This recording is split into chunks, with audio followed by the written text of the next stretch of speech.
everyone. Thanks for joining me. My name is Koba, and I'm an occupational therapist. I've been an occupational therapist for about 29 years, working in the Hartford Public Schools and early intervention with the babies. And I also teach at a number of colleges and universities. So today I'm going to share some strategies on helping keep your child kind of calm and attentive. Some of these strategies you'll be able to use on yourself as well. So I hope you find them helpful. I'm going to first start by sharing my PowerPoint that I've created for this mini lesson today. And this mini lesson is based on a curriculum developed by Lee Kuipers, and it's called the Zones of Regulation. And it's a curriculum designed to foster self-regulation and emotional control.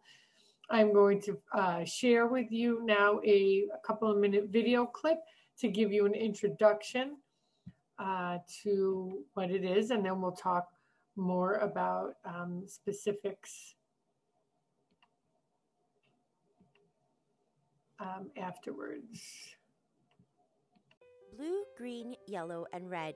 These are the colors used to help students at Marie Sharp recognize and regulate their actions.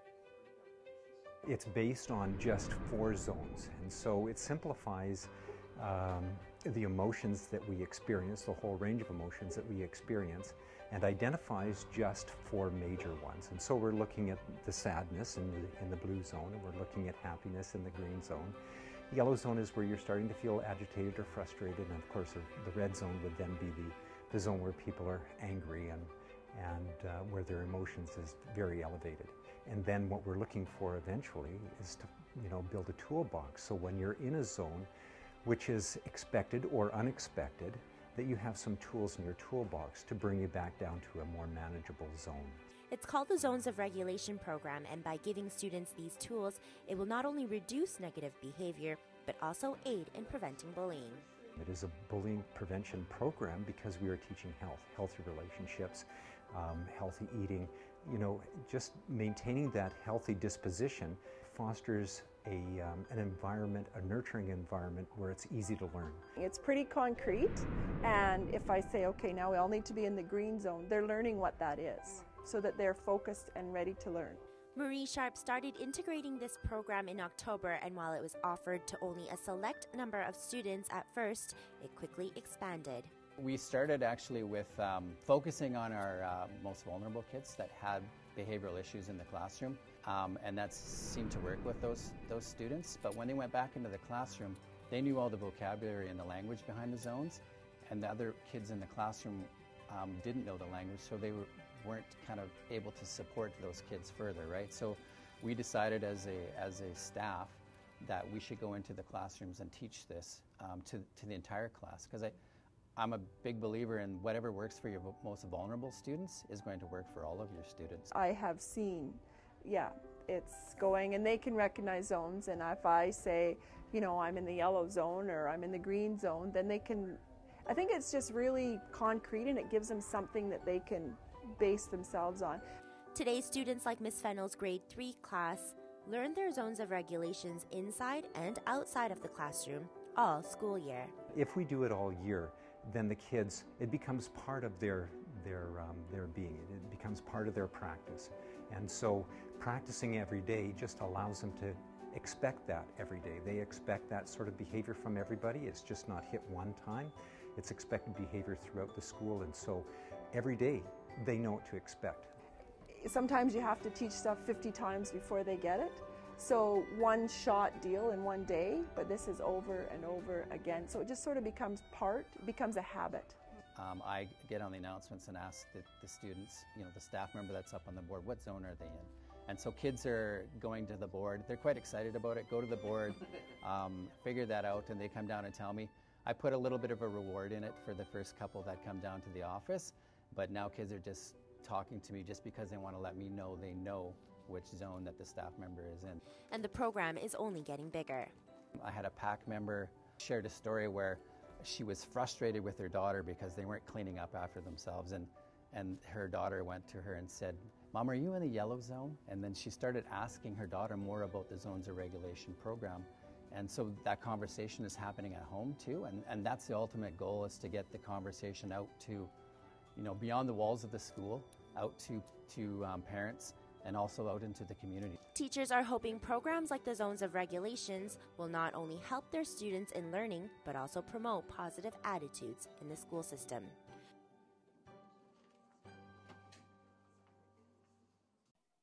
We'll go back to the PowerPoint. I hope that gave you a little idea of what we're going to be chatting about today.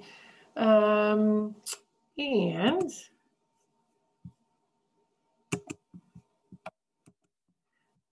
so let's just go through a few terms. So self-regulation is the ability to focus your attention, control your emotions, and manage your thinking, feelings, and behavior.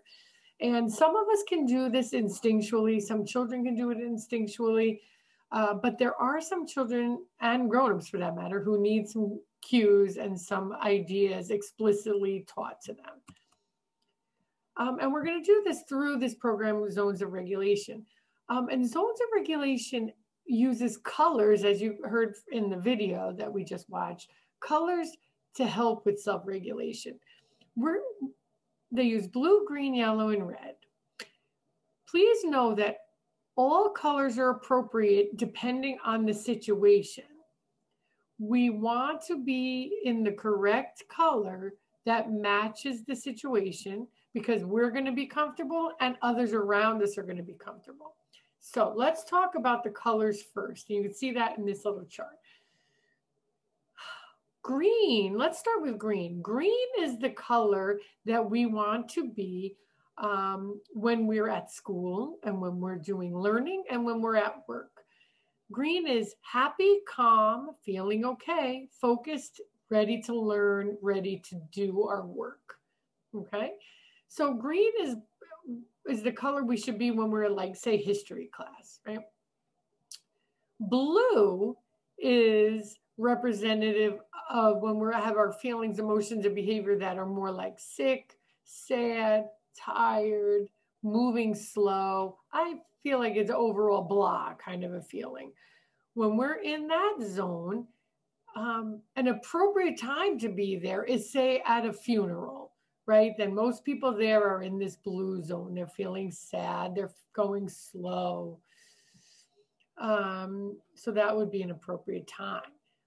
It might be not an appropriate time to be in the blue zone when, say, we're about to go play a competitive basketball game for our school team. Blue isn't the right zone to be in, right? Moving to the yellow zone, this zone represents when we're feeling frustrated or stressed, worried, maybe a little silly, a little antsy, a little wiggly, excited could be in this zone, and just the loss of some control of ourselves in this yellow zone. Yellow zone is perfectly the right zone to be in. We're at a party, like a holiday party or birthday party. Maybe we're heading out with friends and we're just having a grand old time and we're just real excited about it. Then it's appropriate to be in yellow. When we're in history class, supposed to be listening to a lecture, not so appropriate, right? We shouldn't be antsy and wiggly and silly and giggly, right? We should be green. So something to think about. Now the red zone, that represents kind of yellow off the chart. Okay, we're mad, we're angry, we're mean, we're disgusted, we're out of control. The only time I really see that red zone is an appropriate zone to be in is maybe when we're going out to play like real competitive physical sport like football or basketball or something like that. Then maybe red is we're geared up, we're ready, that's appropriate. But mostly we don't typically want to get into this red zone. We want to catch ourselves when we're in yellow and move ourselves to where we're supposed to be. We don't want to get to red. If we get to red, a lot of times, unless it's a competitive sport, when we're in red is more like, now we got to keep ourselves or our child safe and de-escalate. So what do we do when our color does not match the situation that we're in? we need to have tools and strategies to change, to move to the different zone, right? So there's two types of strategies to help us move to a different zone. There's the sensory strategies, and then there's thinking tools. And I'm going to talk to you about each one of them. So first, let's start with the sensory strategies. So it's going to vary. What works is going to vary per individual. So you really have to try them out. You have to try them out on yourself, try them out on your child who you're trying to help, the individual you're trying to assist. You got to, it's trial and error. If we started with moving from the blue zone to the green zone, remember blue is blah. Right here it lists out, feeling sad, running low and slow, tired, bored, sick. What are the strategies that we can use, the sensory strategies to perk us up? Drinking water is great. Even seltzer water is even better. Cold water, something real stimulating in the mouth, can perk us up. Chewing gum and crunchy foods can also be helpful. And it's not written on here, but sour foods can also be really helpful, moving from green to blue. Walking, running, and exercise, that really helps all kinds of color changes. But moving from blue to green, if we do some of that physical exertion, can really help boost us up and alert us back to the green zone where we want to be. Listening to upbeat music can also be helpful. If we're in this yellow zone where we're worried and we're nervous and we're annoyed and we're upset, and we need to come back down to the green zone, we can use some calming strategies. The first few are similar to alerting, where drinking water, chewing gum, walking, running, and exercising all can really be helpful in moving us from that frazzly yellow zone back to the green zone if that's where we want to be. Because say we're at school or we're going to be doing homework or we're in the office and we need to get some work done, that can help. Other calming strategies, swinging in a hammock or some kind of a net swing is very relaxing and calming. Listening to calming music, maybe like classical music, that type of thing. Getting a massage can help as well. So it's important to know, do we need the perk up alerting strategies for sensory, or do we need the calming strategies for sensory to help us change zones when we need to change zones? Now, remember, I said sometimes it's appropriate to be in the blue zone. Then you don't have to worry about changing it. If you're at a funeral or a sad situation, then it's all right to stay in that blue. It's okay to stay in the yellow zone if you're at a party and you're excited and everybody else around you is excited, then it's okay. But it's when we're in a zone that we shouldn't be in for the situation that we need to use some of these strategies. So these are some sensory strategies. There's also thinking tool strategies that we need to use in combination. We need to teach our child and ourselves some flexible thinking, methods to look at things differently, unlearning old ways of doing things. We need to teach our child and sometimes ourselves to look at the size of the problem versus the size of the reaction. A great way of doing this is doing a little activity with your child. Draw a big circle on paper and a small circle and talk about what's a big problem and write that in the big circle, and what's a little problem and put that in the little circle. So for example, big problem, car accident, hospitalization, losing your job, maybe. Those are big things that warrant a big reaction. But then what goes in the small bubble? Spilled milk goes in the small circle. Losing your pencil at school. And teaching them that reactions to those small problems should be smaller reactions, calmer reactions. So that's a good tool to try. There's also something called social smarts. I'm going to share a little chart here with you. If I can find it. Take me one moment.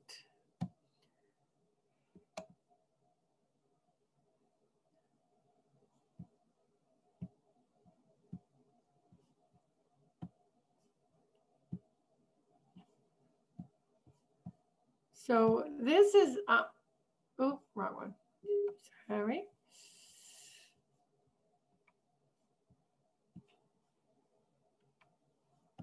Let's try that again.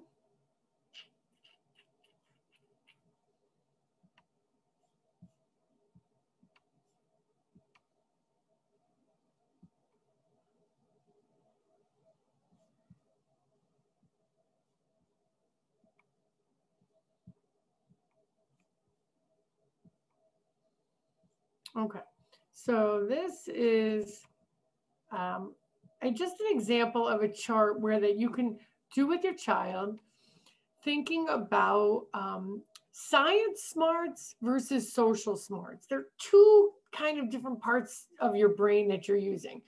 And you can brainstorm with your child, what are science smarts? Learning a computer program, playing a video game, learning math or science facts, remembering information on how things work, creating new things. Those are all science. You can brainstorm some more science smarts. Then you could talk to your child about social smarts. Also very important. Figuring out how someone is thinking, figuring out how you're thinking, making guesses about what people are doing, figuring out how you were supposed to behave, apologizing when you think someone thinks you did something wrong. So, and again, brainstorm some other social smarts with them, and give them strategies, and have them really think, be thoughtful about their social skills.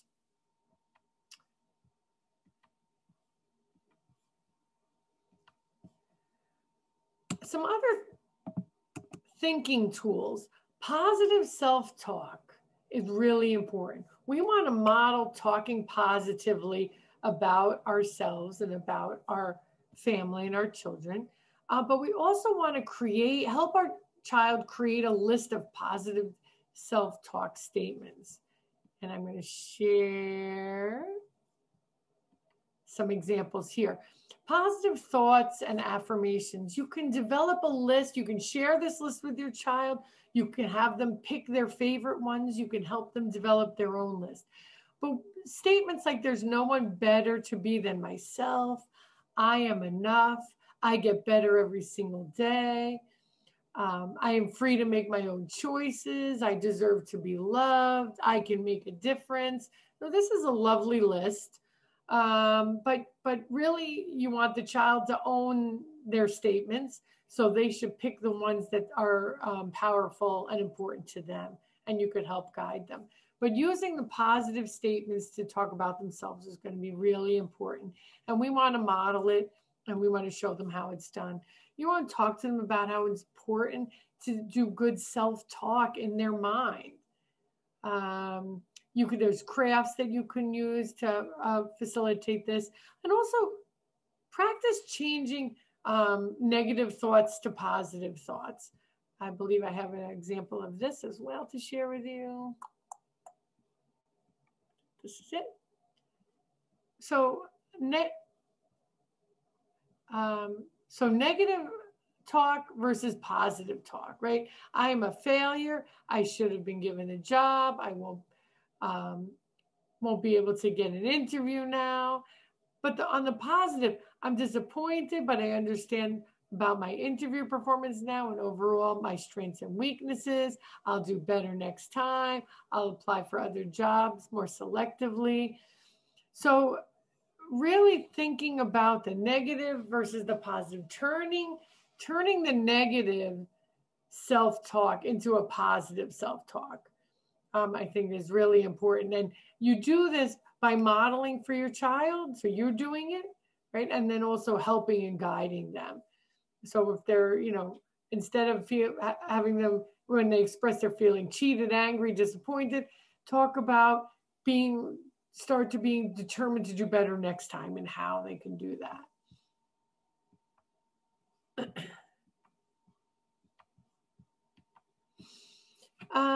And then also finally, talking about real life situations and challenges and what they can learn from this challenge and what is positive about this challenge. And I think that's all really important for the child. And then finally, the last thinking tool is changing your thinking, practicing with the child, reframing your thoughts. If they're always thinking this will never work out, I'm never going to be able to do this, I'm going to fail, it becomes a self-fulfilling prophecy. And explain that to them. The other thing to explain to them is sometimes you have to prove yourself wrong. We've all gone through this where our brain is like lying to us, like, oh, I'm too tired to keep going. And then what happens? You take another step and you keep going. So you have to teach your child and yourself, for that matter, that sometimes you can't always believe your negative thoughts. You can teach them to create a personal mantra, and again, practice. So that's really all of like the particular details I have for you. I did want to share with you. I hope that your view has changed a little bit. And I'd like to share with you this last and final video clip. He's just turned 10, double digits. He just had a birthday party. Yes, I threw him a birthday party at like the little bouncy house where they go bouncing, and I had all of his friends over, and he goes to a school because Jeffrey has special needs, so they teach him. It's kind of like the teaching is really weird because they teach him the zones that he's in. Like Jeffrey, if you're in the green zone, you're feeling happy. If you're in the yellow zone, you're anxious. If you're in the red zone, you're angry. And so I don't deal with zones. I deal with my mother used to snatch me up. That's right. What I dealt with. The zone. So he's at the little bouncy house and he's bouncing, and he was getting rough, and I said, Jeffrey, stop being rough with everybody. And so everybody around me, the black people are like, when you gonna snatch that boy up? And then everybody else was just like, no, I didn't, because I had to go back to what the school was teaching. So the parents said they were like, Jeffrey. Yeah, they were like, Jeffrey, what zone are you in? Oh, my God. I think that's genius. I think it's really smart. I have no kids. I have no kids. I am a kid. I'll take it. But some people are with you. Because I am a kid or because I have no kids? Some people want you. I like being able to understand the feelings that I have instead of being reprimanded because I don't understand my feelings in the first place. Mm-hmm. And that helps me understand my feelings. If somebody talked to me through what I was going through, I'd be able to better communicate as an adult. So what zone are you in right now? Right now, I'm definitely in a green. Yeah, definitely. I like that. So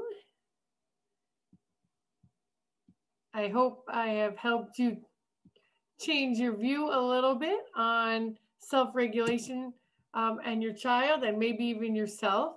And thank you for listening. Feel free to be in touch with questions. My email, ankoba@aol.com. I'm happy to answer them and chat more. So be in touch. And thanks so much. Good luck with everything. Take care.